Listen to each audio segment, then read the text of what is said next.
Hey there, survivors. Thanks for tuning in to tonight's episode. If you're new here, please consider subscribing. It really helps me keep these stories coming. And while you're here, let me know in the comments where you're listening from. Now let's get started. I woke up before the alarms again. The fans hummed overhead, that deep, low mechanical drone that never stops. Air scrubbers, intake, water pump. I don't need a clock. The machines tell me it's morning. My wife was already up. Her side of the bed was cold. I sat there for a minute. No sense rushing anymore. When I did stand, I stepped into boots, checked the vents, cracked the door to our quarters. Lights were on low, emergency dim. That's normal. Battery cycling between solar and diesel, depending on weather up top. I told Rami to conserve power last night. He listens sometimes. The hallway's short and grey. Concrete, not decorative. This floor wasn't built for comfort. It's the living deck. Quarters, kitchen, water line and backup tanks. Lena was sitting at the table, her face half lit by the blue from her tablet. She was checking canned food rotation. She didn't look at me, just raised her coffee mug and tapped twice, her way of saying morning without wasting breath. Anything new? I asked. She shook her head. Same loop, no update from Iowa. Denver's still offline. All right. I opened the hatch to hydroponics. The humidity hit first. Clean, heavy, plant-thick air. Tomatoes looked good. Basil was flowering again. Ivy must have been through here already. She talks to the plants. I never told her not to. On the radio last night, someone said St. Louis had gone dark. No flyovers, no broadcasts, just silence. Marta marked it down. We're tracking signal loss like weather now. There's something about that. Like watching cities disappear from the map is routine. I moved past hydro and down to subdeck 2. Storage, medbay, the vault. This is where it feels more like a bunker. Steel grates, no daylight ever. Luis was labeling inventory again.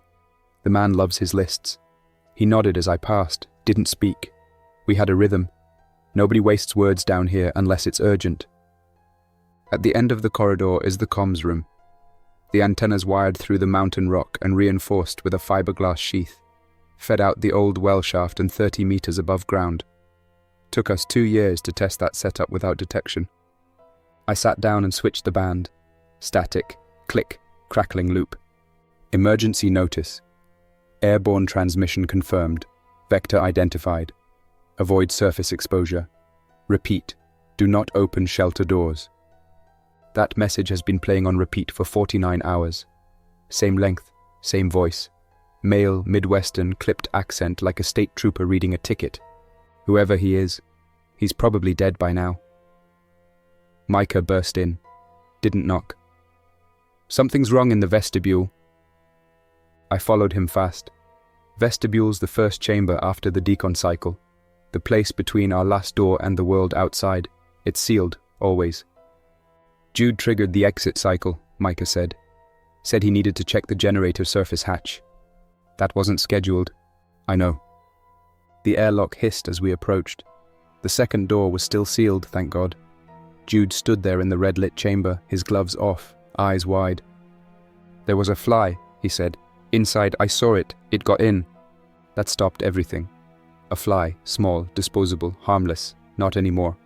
We locked him in place. Rami hit the decon cycle manually. The UV banks came on. Bright. Hot. Jude squinted. Didn't protest. The system burned through the air, cooked the upper layer of skin off anything exposed. We counted 60 seconds. Watched. Waited. When we opened the chamber again, I stepped in first. Clean suit. Mask on. No signs. No bugs. No sound. But that's the problem. These things don't make noise. I found the fly 10 minutes later. It had landed near the inner hinge of the corridor ductwork. Still alive. Tiny thing. Shimmering green-black wings. Slender legs. Looked no different than any you'd see buzzing near a dumpster. I crushed it with a sample vial. Sealed the vial in a thermal tube. Burned the gloves. Logged the breach. Back in the commons, nobody was talking. Ivy sat next to Lena, sketching something in charcoal. A hand, disconnected, floating. I didn't ask. Micah was pacing. "It's been 13 years, he said, and all it takes is one fly?" "No," I said. "All it takes is one bad seal." He looked at me like I'd just told him water was poison. The bunker was designed for 10 people. My father planned every meter. Triple reinforced concrete, negative pressure corridors, redundant water and power systems. But he never tested it against something this small, something airborne, something that lays dormant for hours, then eats through your immune system in a day, something that doesn't kill you. Not exactly. It replaces you. That night I stayed near the radio, monitored the loop, no change. I heard a whisper through the static just once. A voice, not the loop. A woman. She said, "It's in the wind now." I replayed the buffer twice, but it didn't show up in the waveform. No voice, no spike. Just that same dry buzz layered under the warning broadcast like a paper strip rubbing against a motor coil. The kind of sound that only makes sense in sleep-deprived brains and empty rooms. But I know I heard her. Not an echo, not a trick of audio drift. A separate voice. Real. I didn't tell the others in the morning. No point. Half of them already think I take this too seriously, and the other half are waiting for me to crack first so they can take charge. It's not paranoia, it's pattern recognition. Down here, the tension isn't loud, it's patient, like gravity. Jude didn't come to breakfast. Lena served oatmeal rationed with powdered milk and a half spoon of cinnamon. She said nothing when I sat down. Ivy asked if we could grow lemons once the next tower cycle resets. I told her maybe. Micah didn't speak either, just scraped his spoon in circles like he was trying to drill into the bottom of the bowl. He kept checking his wristwatch even though we all knew the time. That watch was a gift from my father. He wears it like a badge, but he never earned the weight that came with it. Luis and Shanice ate in silence at the far end of the kitchen block. They've been quieter every day since the fly. That's what we all call it now, the fly, like it's sacred, untouchable. A lowercase god that slipped through the cracks. It changed something, not just in the protocols, but in how we look at each other. Rami brought the schematics to me after breakfast. Spread them out on the comms table. Pages of inked-over blueprints and updated duct maps traced in grease pencil. He pointed to junctions, showed airflow calculations, demonstrated why it wasn't possible for anything to get through. He even ran particulate models again, tapping furiously on his tablet to highlight scrubber efficacy and seal tests. I nodded along, but I could see it, the hesitance behind his eyes.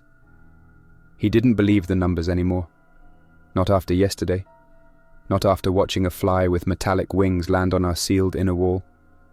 Math is comfort, but we stopped living in the world of numbers when that first station in North Dakota stopped answering.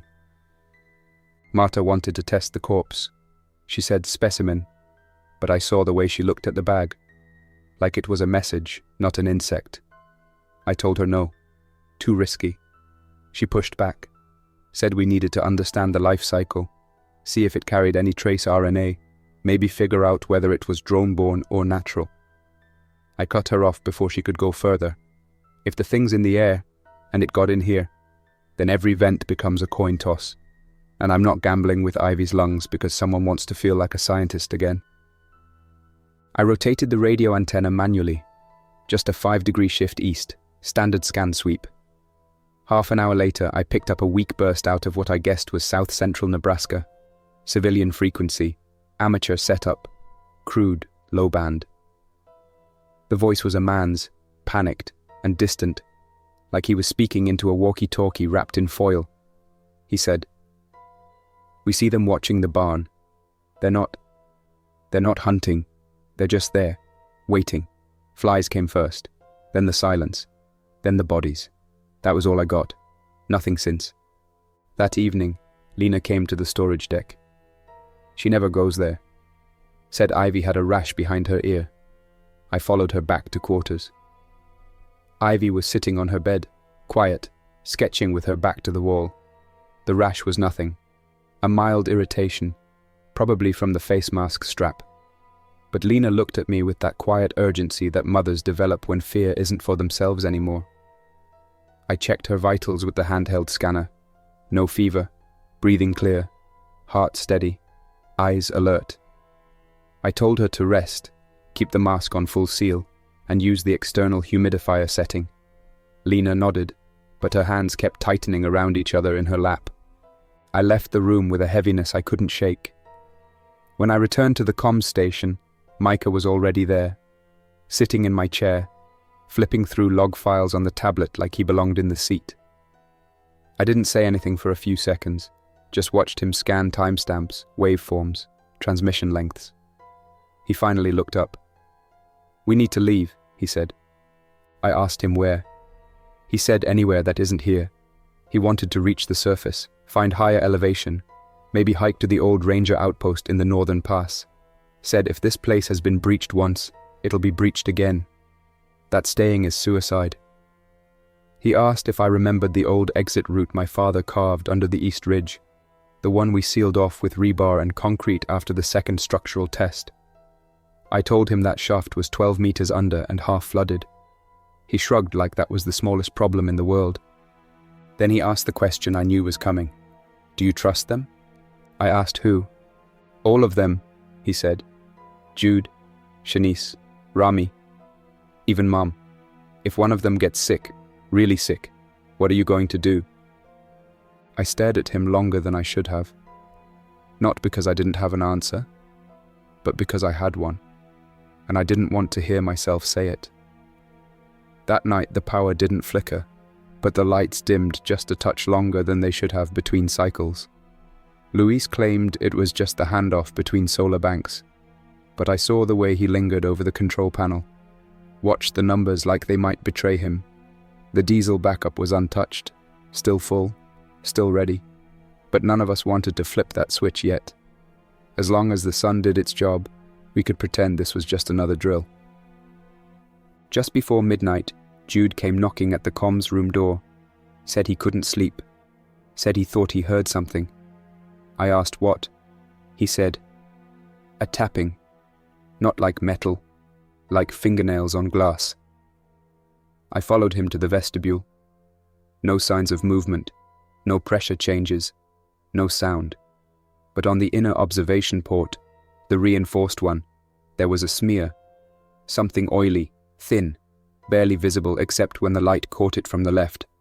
I took a swab, sealed it, logged the incident. Back at my desk, I stared at the tablet for a long time, watched the active frequency bands, flipped through the archives. Then finally, I let myself listen again. Not for voices this time, not even for meaning, just for pattern. I looped the whisper from earlier, the one that wasn't supposed to exist, ran it through the scrubber twice, filtered the bass tone, then inverted the frequency spread. What came through wasn't a full voice, just a series of modulated syllables, like breath caught inside a wire coil. But this time, the cadence was clear, and the shape of the phrase repeated. "It's in the wind now." Same pitch, same pause, same woman. I didn't imagine it. I know that now. Something is leaking through.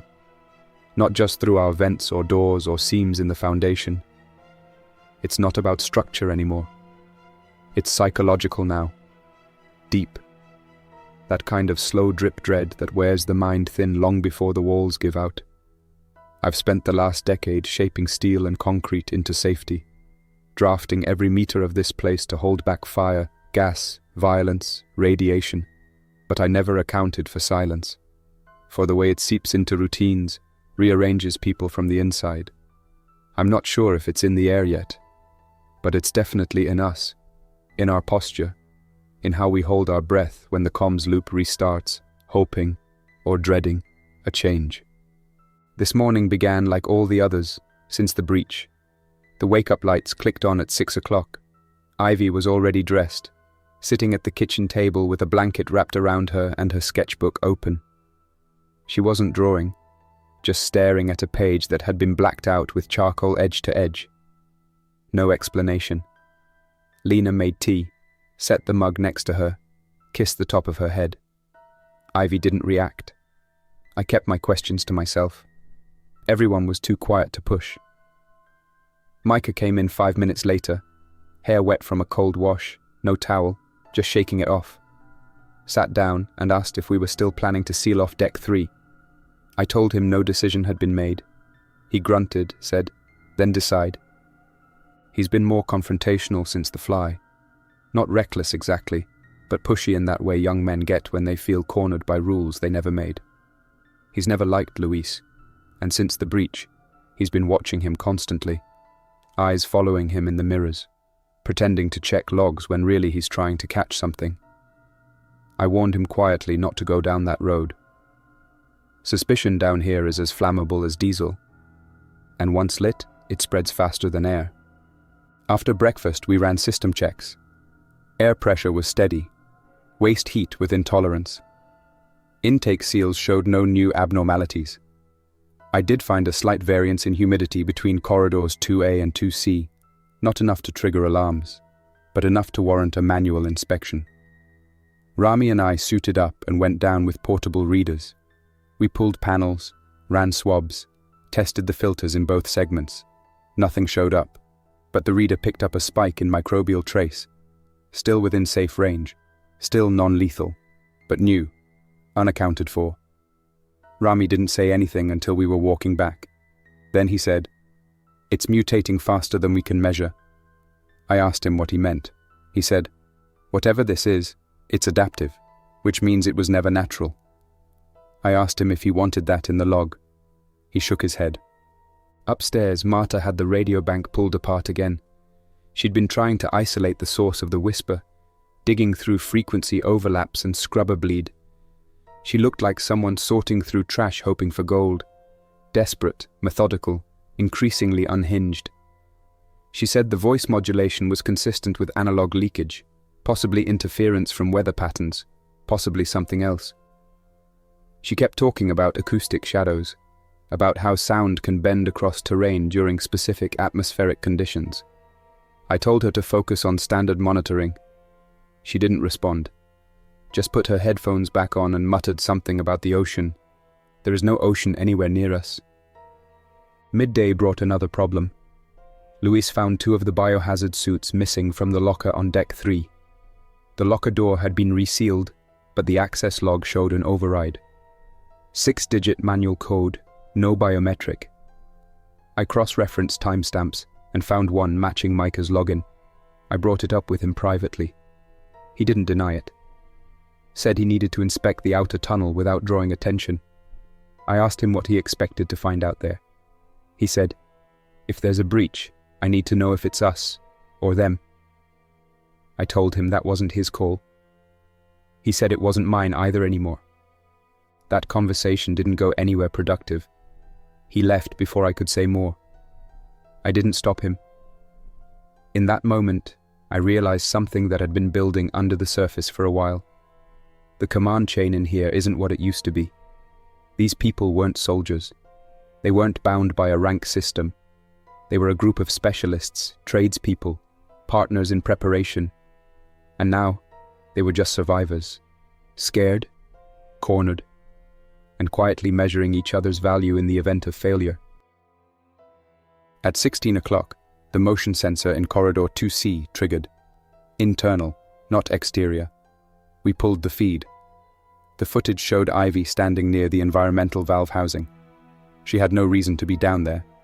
Lena was furious, but Ivy said she was just drawing the sound. That was her exact phrase, drawing the sound. She held up her sketch pad, and I expected patterns, abstract marks, maybe another blacked-out page. But it was a figure, tall, slender, not fully human. It had arms too long for its frame and no visible face, just lines where eyes should have been. Ivy said she didn't see it, just felt it watching, that it hummed through the pipes. We secured her to quarters for the night. Lena argued that she was just expressing dreams, that isolation can do that to children, that this was normal. But I've seen Ivy draw for years. She never invents, she observes. And I've never seen her scared to turn the page before. Later, I found Rami in the pump chamber staring at the backup diesel tanks. The lights were off. He wasn't working, just standing there, hands in his pockets, whispering to himself. When I asked what he was doing, He said he was listening for vibrations in the fuel lines. I asked why. He said, "If they're down here already, it's the only place we might still hear them moving." I told him he was being ridiculous. He told me ridiculous was building a palace under a mountain and pretending gravity couldn't drag death through rock. At 19 o'clock, a second radio broadcast came through. This time it was clearer, closer. Female voice again, but older, calm, almost clinical. She said, "You built walls, but the vectors don't respect walls. It wasn't meant to spread like this. We tried to contain the first swarm, we failed. You are not safe underground. Repeat, underground is not safe." Then silence. No repeat, no loop. Just those 34 seconds, and then total static. I recorded the transmission, checked timestamps, scrubbed the file for layering. There were none. This wasn't a message rebroadcast. This was live. Somewhere, someone was warning us directly, and not just us. Everyone's still listening. I didn't play the message for the group. Not yet. I needed time to think, to figure out if that voice was real or part of whatever this thing does to people once they're cut off long enough. The infection might not just kill the body. Maybe it does something else first. Maybe it softens the brain, twists thought, fills the gaps between silence with voices, with warnings, with threats. But if it was real, then it meant something worse. The fly wasn't a breach, it was a symptom. The real breach was something slower, quieter, already moving through us before we had a name for it. Before sleep, I checked on Ivy again. She was under her blanket, eyes open, watching the shadows above her bed. She didn't speak when I entered, just pointed to the vent above her pillow. I looked. Nothing was there. But I couldn't shake the feeling that something had passed through while we weren't looking. Something that wasn't crawling or flying, but sifting. Something weightless. Lena came in behind me, placed a hand on my shoulder. I asked her if she heard anything on her walk back from Hydro. She hesitated, then nodded once. Said she thought she heard whispering. I asked if it was human. She said she couldn't tell. We didn't speak after that. Just stood there in Ivy's room with the stale air between us and the faint ticking of the ventilation fan moving in rhythm with our unease. There's a stillness that takes hold when you're forced to share fear with someone you thought you'd never need to protect from the inside. I wanted to dismiss it, to label it fatigue or nerves, but the timing was wrong.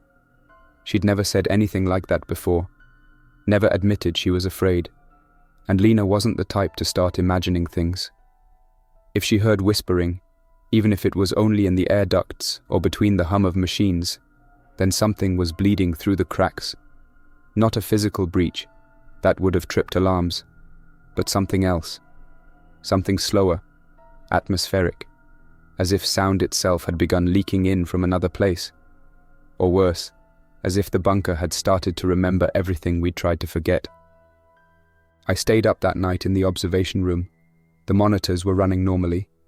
All 4 exterior feeds showed static wind patterns. Nothing alive, nothing moving. The tree line at the southern ridge hadn't changed in days. Still bare, still motionless. I zoomed in until the pixels bled together and stared at a patch of bark for 20 straight minutes. No change. But I still couldn't shake the sensation that something had shifted. I ran a heat scan, then another. Everything above ground was cold, inert. Still, I watched, waited. Then just before 0300, a spike. Not large, just enough to register. The west camera caught it. A single figure, far from the entrance. No movement, just standing still beneath the ridge. I recorded 3 minutes of footage before it stepped behind a tree and never emerged. I rewound the tape, enhanced the frame. The body was tall, slender, looked like clothing had been draped over bone, not muscle, no facial detail. The posture wasn't right, too rigid. It didn't sway with the wind, it absorbed it. I played the clip again in reverse and noticed something else. The moment it appeared, the ambient mic went dead. No wind, no signal interference, just silence. Real silence. like the world stopped responding while it passed through the frame. I didn't sleep. When I called the morning meeting at 8 o'clock, I only told the others that the exterior monitor picked up a possible drifter. Didn't mention the silence, didn't mention the shape. No need to light that fire yet. Rami suggested we dispatch a drone, but I refused. The old drones haven't been powered in years. Activating one would risk surface detection. Shanice offered to go out manually, said we couldn't afford to ignore potential movement. Jude shut that idea down fast. He's been growing increasingly erratic since the fly incident. Always hovering near doorways, checking vents, murmuring about shadow angles and time loops. At first I chalked it up to guilt, but now I'm not sure. I think something's been festering in his mind since that night. Something he's trying to justify but hasn't put into words. His refusal to let anyone near the exit hatch isn't about security anymore. It's about control. At midday, Marta asked for a full lockdown of Deck 3. She claimed to have picked up a harmonic resonance in the radio wires routed along the subfloor there. Not a signal, not even interference, but a frequency modulation that didn't exist 2 weeks ago. I followed her to the relay cabinet and listened myself. She wasn't wrong. It was a low, pulsing rhythm, too smooth for a machine echo, too regular for wiring noise. I isolated the frequency and tried to cross-reference it with known broadcast patterns. Nothing matched. I ran the signal through our internal loop just for testing, and that's when Ivy walked in. She didn't say anything, just stood near the door, listening. I was about to ask her what she needed when she raised her hand and traced a pattern in the air, a spiral, like the kind she used to draw in sand. She said, "It's the same song from the vent." I turned off the playback immediately.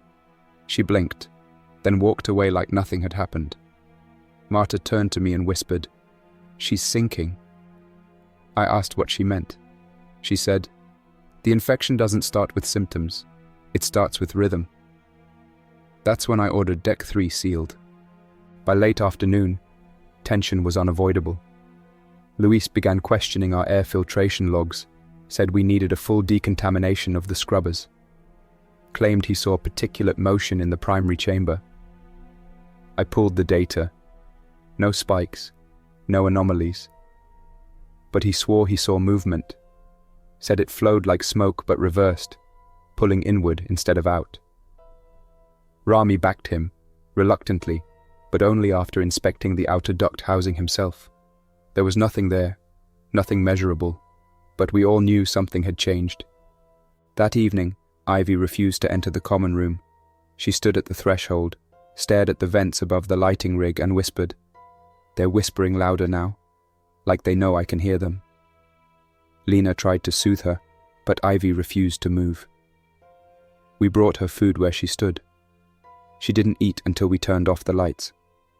Afterward, I checked the maintenance logs and noticed that power usage had spiked by 6% between 0100 and 0400 the previous night. No active operations, no drills, no recorded door activity. I checked the backup logs manually and found a looped entry labeled Maintenance Override, System Echo. That command shouldn't exist. It's not in our command list. It looked like a root script embedded below the interface. Something installed during the last firmware update we ran 5 years ago. I showed it to Marta. She said it looked familiar. Said it resembled early Cold War software designed to autocorrect acoustic signal loss in analog bunker arrays. Then she froze, looked at me and asked, "Why would that be running now?" I didn't have an answer, still don't. That night, after curfew, Micah came to me again. Quiet this time. No demands. Just sat at the foot of my desk and asked, "Do you think it's already in us?" I asked him what he meant. He said, "The infection. Maybe it doesn't come with a bite. Maybe it starts with a dream, with a sound. Something that makes you forget what silence used to feel like." He looked hollow when he said that, like he hadn't slept in days. Then he told me something I haven't repeated to anyone else. Not until now. He said, "Sometimes I hear Ivy humming, but not from her room. From the vents. from the pipes in the wall. I asked if he was sure. He nodded, said it wasn't just humming. It was the same tune Marta isolated earlier, that rhythmic pattern, the spiral. I recorded that conversation, logged it under behavioral observation, internal desynchronization. It's a useless entry, doesn't fix anything, doesn't stop the sound. But I needed to mark the moment, like carving a line into a sinking ship's hull, not to stay afloat, but so someone might one day find it and understand. When I returned to our room, Lena was awake. She didn't ask where I'd been, just handed me a folded note. Ivy had slipped it under the door. The drawing on the page was crude, childlike, but the shape was unmistakable. It was the figure from the ridge, same posture, same arms, but this time the background was filled with flies. Not swarming, not attacking, just floating, as if waiting. And in the corner of the page, Ivy had written a single sentence. They don't knock, they just come in when the dreams are loud enough. I stared at that sentence for longer than I'd like to admit. It read like something she had overheard, not something she created.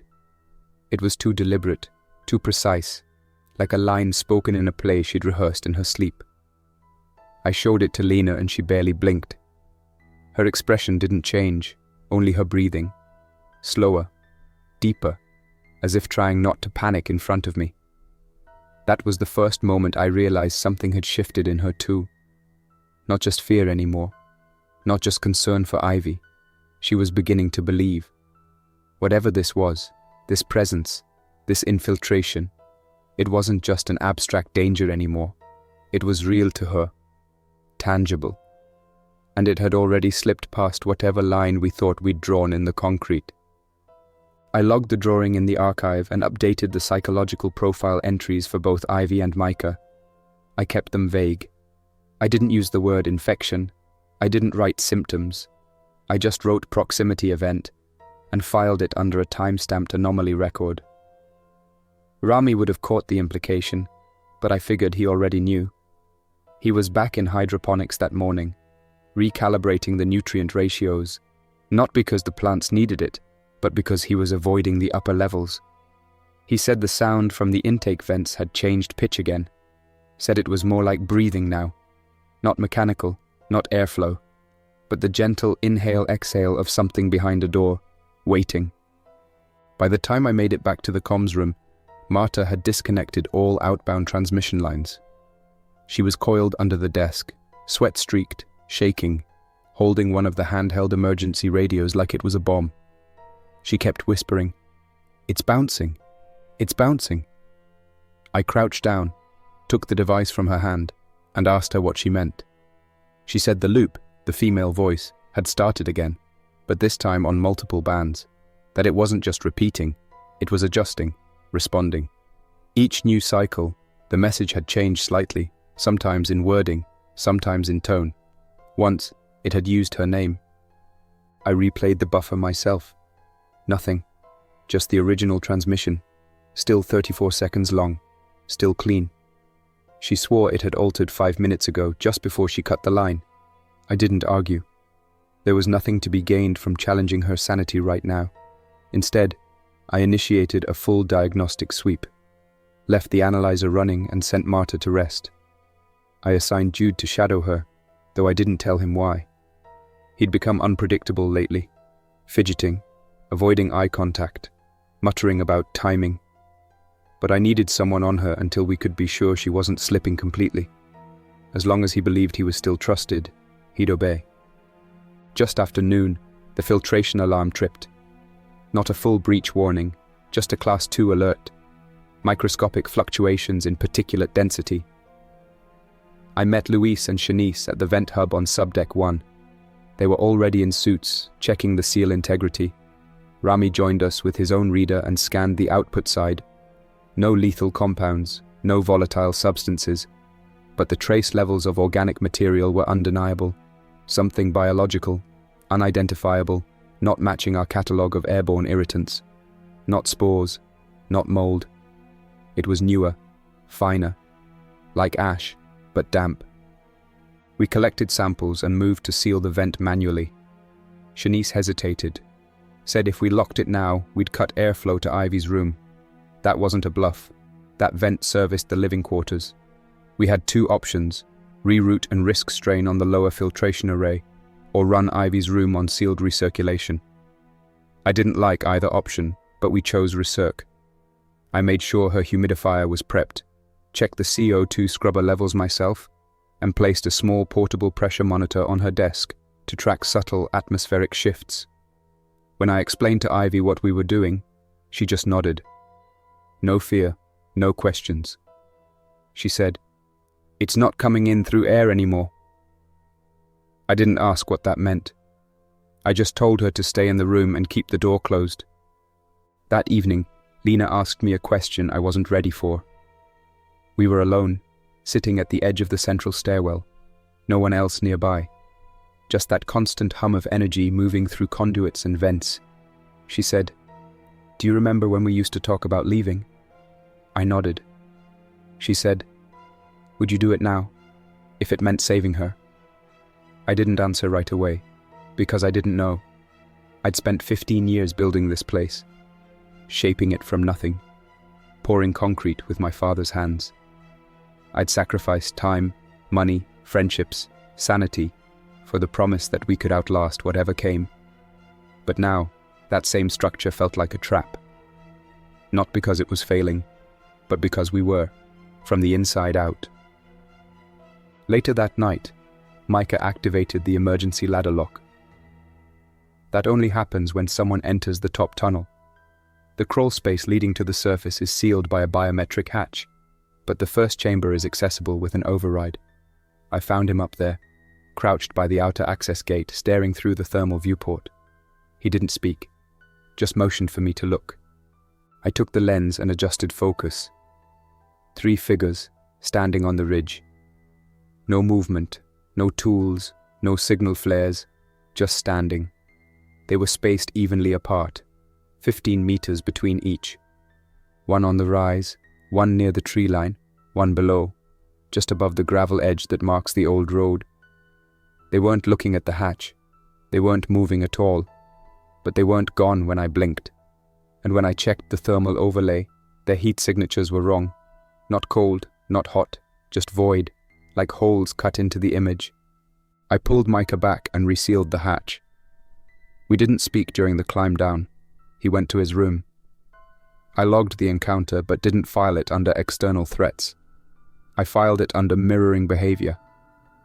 That's a term I hadn't used since the early prepper research days, back when we studied how long isolated groups begin to emulate behaviors of their environment to cope with stress. But these things weren't mimicking us. We were mimicking them, in our posture, in our stillness, in our silence. By the time I made it back to the comm station, the analyzer had finished its loop. Marta's audio had changed. Not in content, still the same 34-second clip, but the waveform itself had developed a harmonic overlay. Like a shadow signal, too subtle to hear, but visible in the data. A carrier frequency embedded inside the message. One we hadn't detected before. I cross-checked it with Ivy's room sensor. The pressure variance matched the harmonic pattern. It shouldn't have.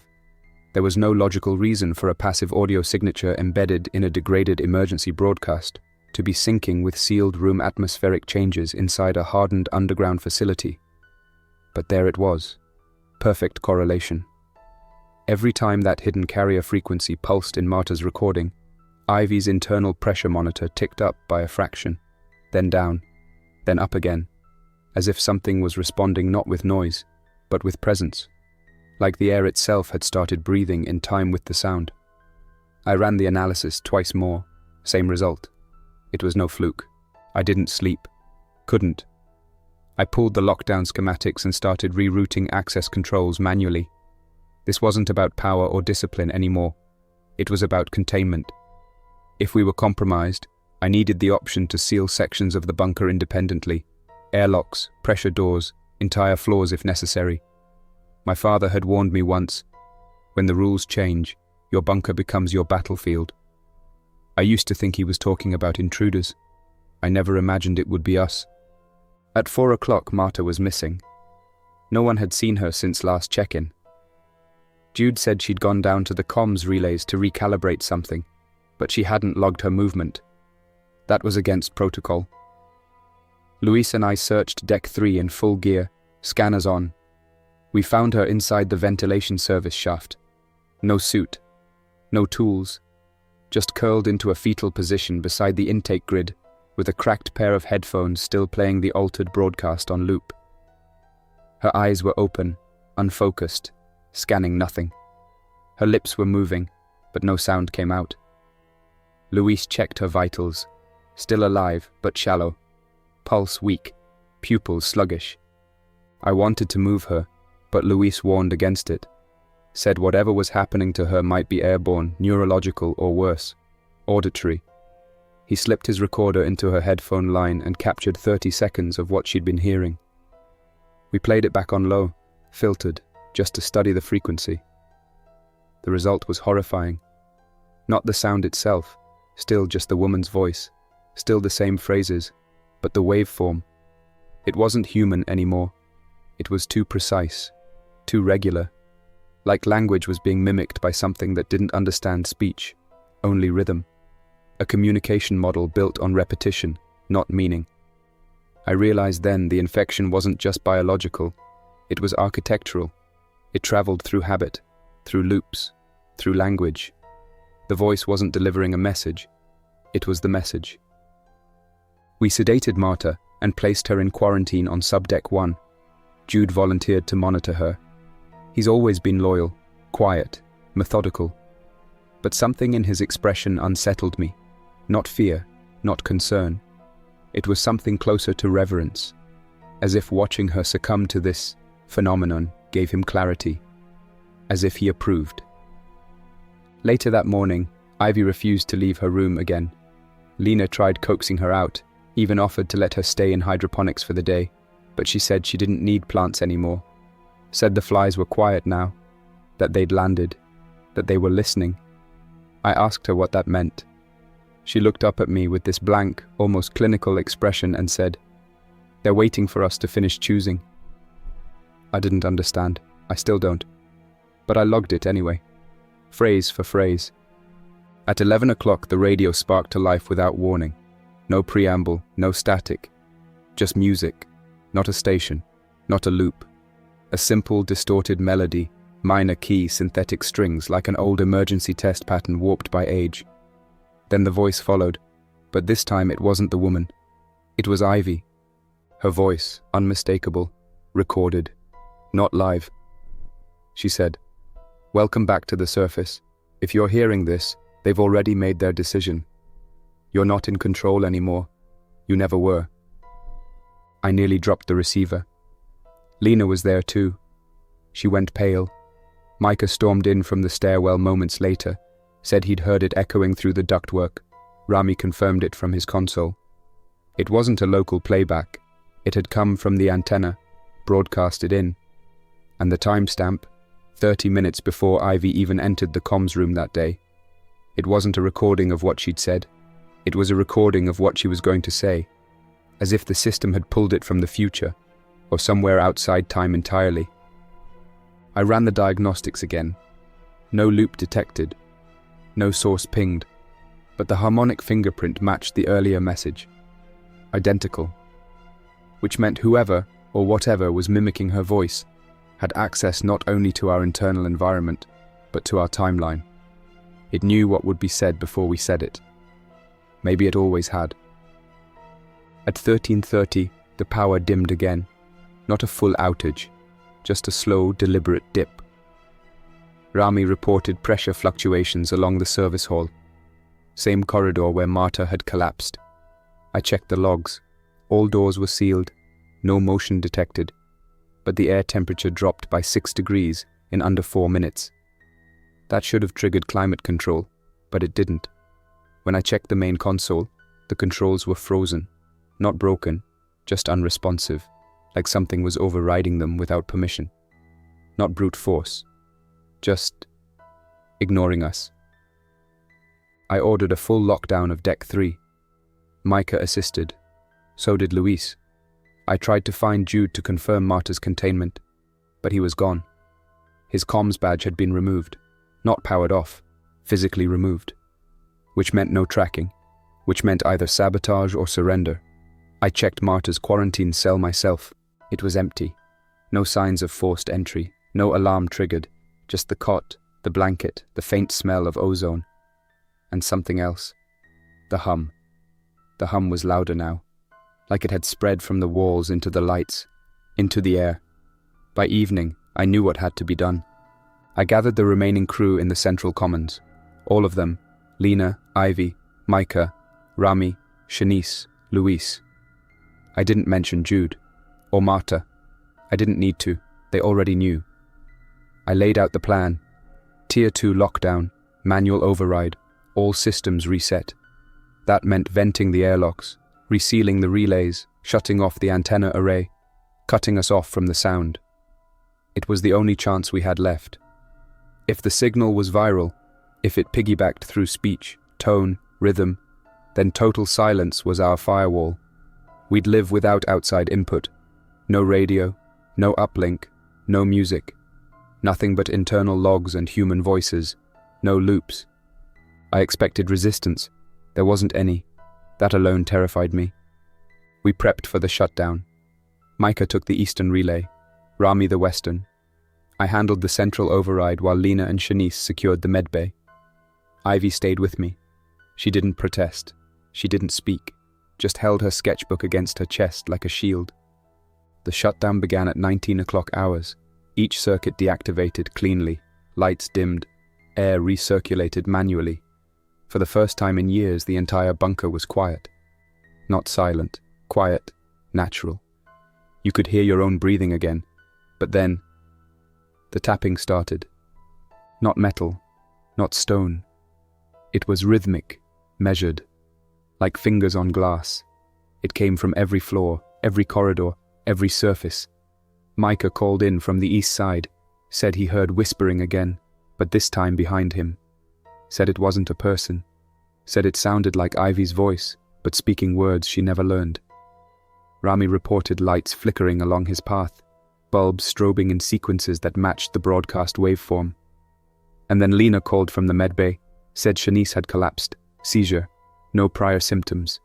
When she rolled her over, her mouth was moving, tongue curled, but no sound came out. Then the humming returned. Not from the speakers, from the structure. Like the concrete itself was vibrating with memory. Ivy looked up at me and said, "They're almost here." I asked her who. She said, "The ones behind the signal, the ones who live between." I ran the final command. Tier 2 shutdown complete. All outbound frequencies severed, antenna buried, systems purged. That should have been the end. But the hum kept going. So did the tapping. It wasn't transmitting anymore. It was inside, like the rhythm had never come from above. Like the signal was just the echo, not the source. We didn't build a bunker, we built an amplifier. And the longer we stayed inside it, the louder we became. Now it's 2 o'clock. Everyone's asleep, if you can call it that. Lena lies beside Ivy in the sealed quarters. Micah's at the stairwell, holding the last rifle. Rami hasn't spoken since the lights dimmed. I sit at the console, writing this by battery light. The comms are dead. The outside world could be ash or paradise. I'll never know.